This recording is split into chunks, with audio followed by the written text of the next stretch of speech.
the House could vote this week on a bill to end the government shutdown after the bill passed in the Senate last night. House lawmakers are set to begin returning to D.C. today. The bill reversing the mass firings of federal workers ordered by the Trump administration at the start of the shutdown. Also protects workers against further layoffs through January and guarantees they'll be paid. A group of 8 Senate Democrats and independents broke ranks and voted for the Republican-led bill. In exchange, the Senate will hold a vote next month on extending health care subsidies, but it is not a guarantee that Democrats had been holding out for.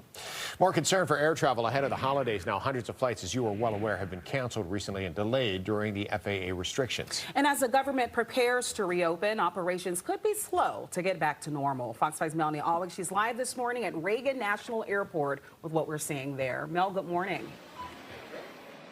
Hey, good morning, guys. So this is a little different than when you have like a major weather disruption and tons of flights are grounded just unexpectedly. A lot of these delays now, because of the announcement last week, already baked into the system. You can see just a few here on the board at DCA, but I can tell you that those cuts are scheduled to go from 4% to 6% today, then 10% Friday. And the airlines are planning ahead. We already know that there's 21 cancellations here at DCA, just baked into the system, 15 at IAD, and 13 at BWI. Those are the pre-scheduled cancellations already that they've accounted for. But all of this just adding to the challenges for travelers, and it really is some of the delays and the reroutes that are causing a lot of headaches for travelers.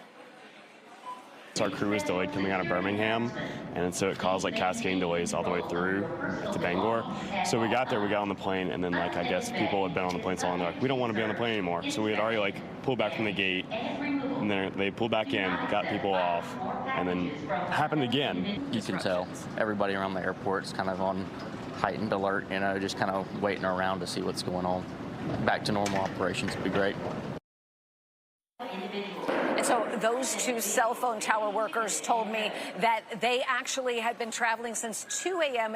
yesterday to try to get here to D.C. Now, since the announcement last week, airlines have been working to automatically rebook passengers or notify them in advance. And as we know, that's really also the ground stops and the delay programs that are also causing problems. And they do that when staffing is low and the FAA has to slow down traffic to safely allow air traffic controllers to manage the volume. We know that the FAA is already down some 3,500 controllers from targeted staffing levels. They're working 6 days a week, 10 hours a day. President Trump threatened on Truth Social to punish those who skip work and reward those who never missed a day with a $10,000 bonus, though it's unclear where that money would come from. So everybody now looking toward Wednesday, hopefully a successful vote in the House of Representatives to end the government shutdown, get everybody paid, hopefully get everybody back to work.